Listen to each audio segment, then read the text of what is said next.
Okay, so first question. What were the primary goals of the Lewis and Clark Corps of Discovery? Okay. You put to discover things. Oh, yeah.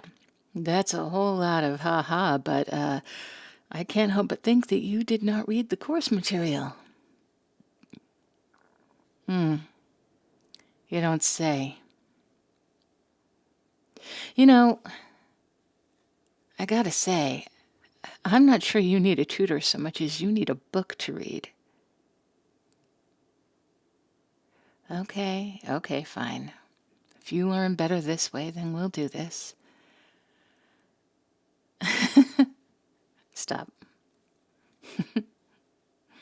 No, I'm serious. Come on. No, you're not serious. Why? Because nobody learns better from a pretty teacher than they do from. Wait, pretty? Um, you know what? Never mind. Let's just look at this. I am not blushing, and you can't make me blush.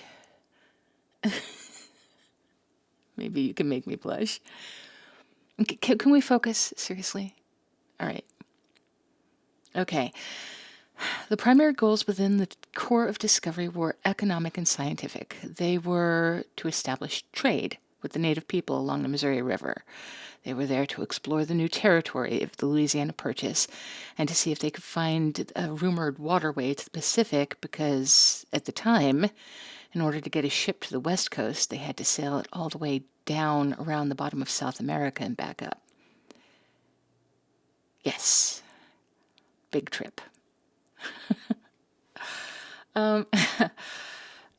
But one thing to remember is that this was Captain Meriwether Lewis and First Lieutenant William Clark. The guys leading this expedition were Army. They were there to represent the United States and to establish dominion over the land that had just been purchased and the people living in it.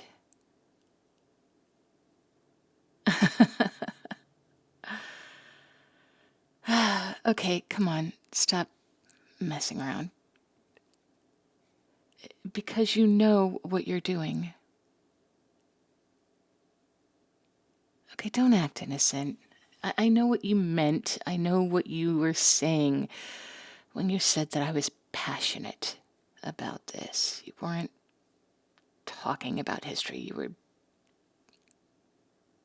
I heard your tone. It was an innuendo. Okay, fine. I'll bite. I do get passionate about it. But not about this gloss over version of history. Not about the dates and the locations and the treaties. I get passionate about the people.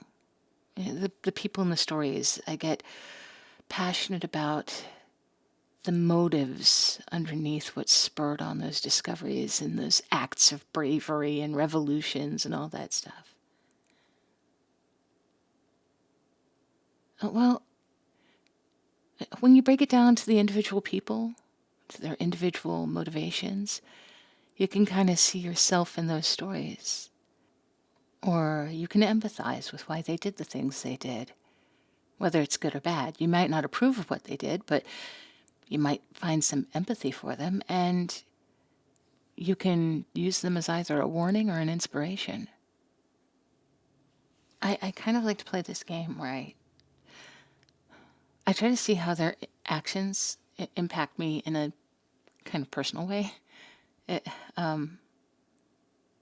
the idea that these people that you've never met have had an impact, a very real impact on your life, even if it's small.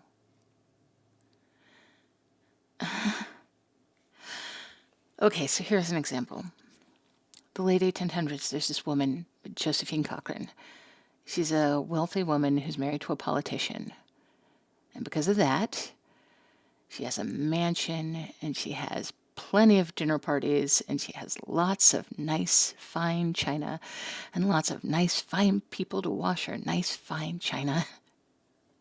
But because nice, fine china in soapy water is kind of slippery, these nice, fine people tend to end up chipping a lot of her plates.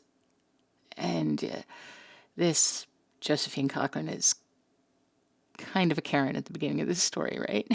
She is certain that they're just being clumsy with her china. She is absolutely certain that she knows better, that they are not paying attention, they are not being careful, and she's going to have to show them how it's done, because this is Dunning-Kruger right here.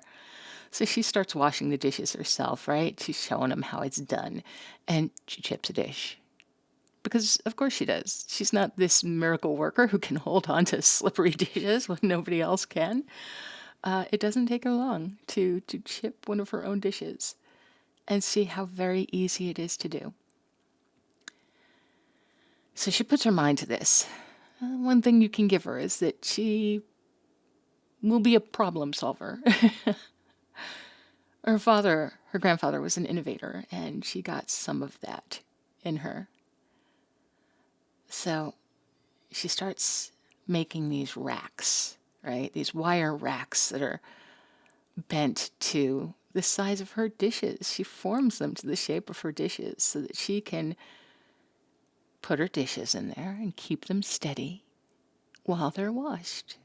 And then she figures out that she can put them in a barrel. She can lower them in a barrel and put a lid on it. She realizes she can use a boiler to pump hot soapy water from underneath the dishes into the barrel, and then it'll come raining down on the dishes and clean them off. She's using water pressure to clean them off. A couple of other people have tried to make other dishwashers before her, but they all use brushes, which are clearly going to do nothing to keep the dishes from being chipped and knocked about. So she's got a better idea. But she sits on this for a while, right? She's this wealthy, middle-aged housewife. She's married to a politician. It's not like she's going to go door to door selling these things, right? Except she isn't going to be a wealthy, middle-aged housewife married to a politician for much longer at this point. Her husband passes away. He leaves her with $1,500 and 2 kids and a lot of debt. So now it's time to find a way to make money. She gets a patent for her pressurized dishwasher, and she hires a mechanic from one of the other companies that have been trying to sell their junky dishwashing machines, and she creates a prototype. But this is also the 1880s. There are a limited number of jobs available to women at the time, and selling appliances is not really one of them. On top of that, you would think that her main market would be housewives, right? That's certainly what she had intended. But in order to sell these dishwashers, it was going to cost $75 to $100, which was well out of the price range of any housewife who just wanted to save some time and have a convenience in the kitchen.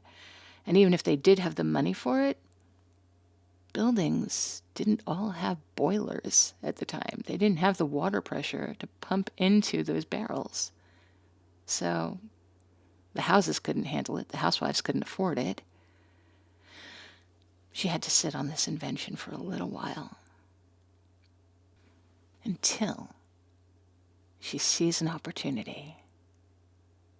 The World Columbian Exposition in 1893. It was the first World's Fair.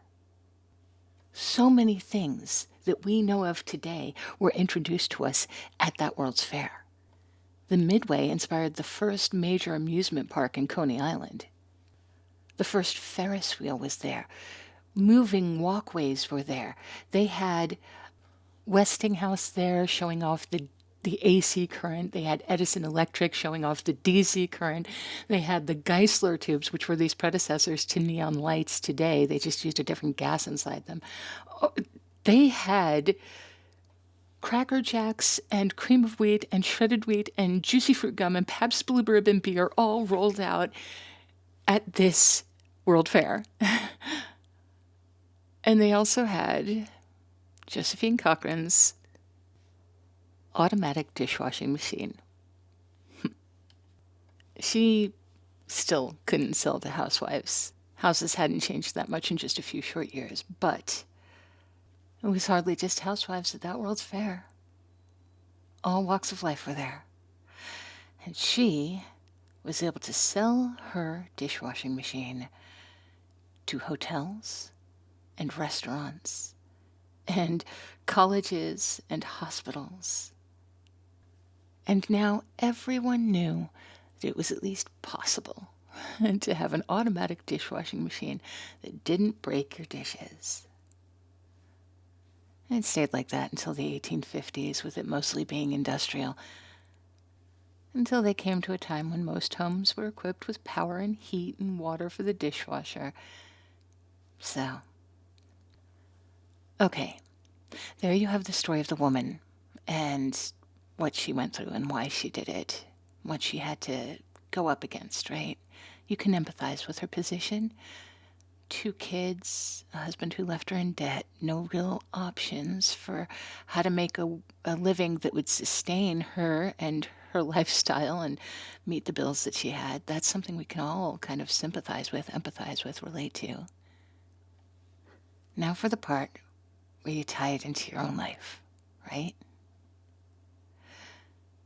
Because she brought this glorious era of the dishwasher into every home, and because of other inventions like the vacuum cleaner and the washing machine, my mother grew up in an era where she was able to work outside of the home.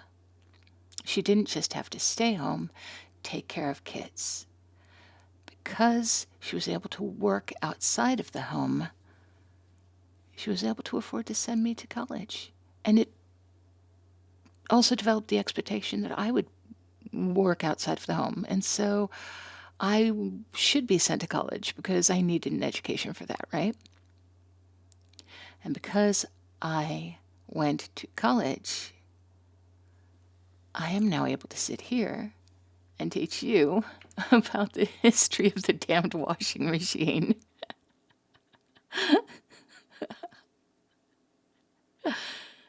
Oh my God, stop it, stop it, stop it, stop, stop. No, you're doing it again. You are trying to fluster me, and it's working. Okay, well, I'm glad that you think it's cute that I get all worked up about the history of the washing machine, or the history of anything, really. But come on now, you're really distracting me. You're distracting yourself. And if I'm distracted and you're distracted, I can't teach you this course material. Oh my God, you're incorrigible. No, I won't go out to eat with you. We have work to do. All right, are you serious? Will you really behave if I agree to go out after studying? Or were you just going to get me to agree, and then you're going to say something like, oh, you're so beautiful when you talk about Destination Pacific.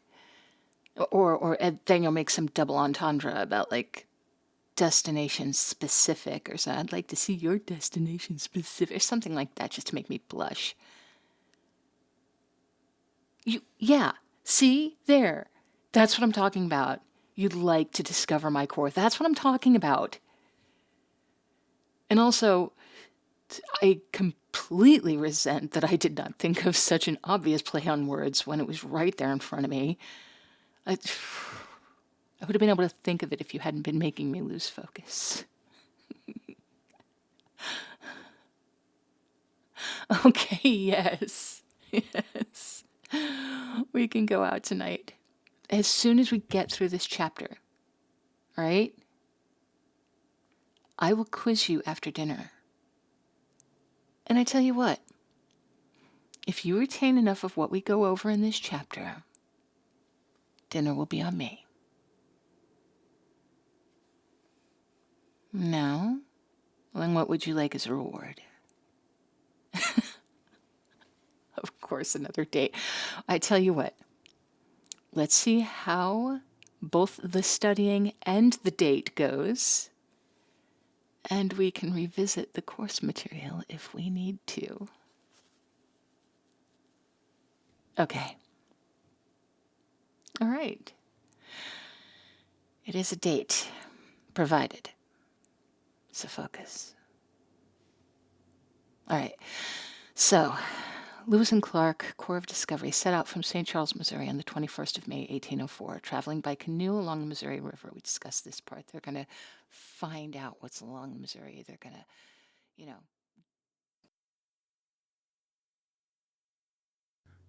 Hey, you cupcakes. I hope, as always, that you're doing well. I have been slowly getting back to responding to my comments, and it is so nice to interact with you guys again. I've missed doing that. I do have some news today. I did a collaboration that will be out on February 10th with Ashmoth Audio. My mush mouth trying to go after Ashmoth. I did a collaboration with Ashmoth Audio and a few of my other favorite VAs. There's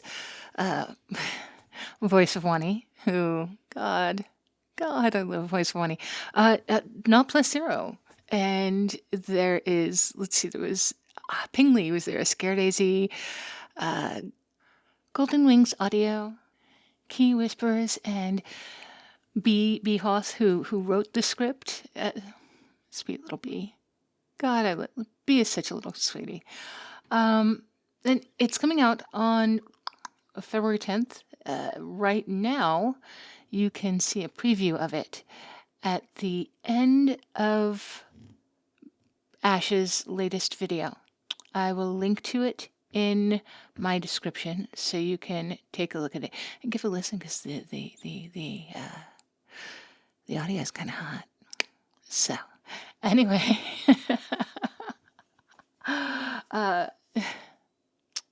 Moth has a delicious voice, and he does a wonderful script. I love the scripts that he does. He might post just the preview alone, and if and when he does, I will link to that as well. But in the meantime, you can go take a look at it over on his current, most recent audio. And on that note, while I am grateful to everyone for your likes, your shares, your comments, your subscriptions, your interaction, your support, your listening, your attention, I am so grateful for all of that. I also do have a very special shout out to give to my patrons at the Baker and Pound Cake tiers. So thank you to Tiny the Taxman, the FPS player, Tatum Lorsley, Meryl, Inline Flaws, Mr. Rickles, Anna, Nick, Always Able, Lion in Winter, Infinite Moon, Old Bean UK, Cluebear, Forces the Swaggy Llama, Artlow, Pierce Tailish, Bellamy, Tomberry Shuffle, and Christian Cleopa'a.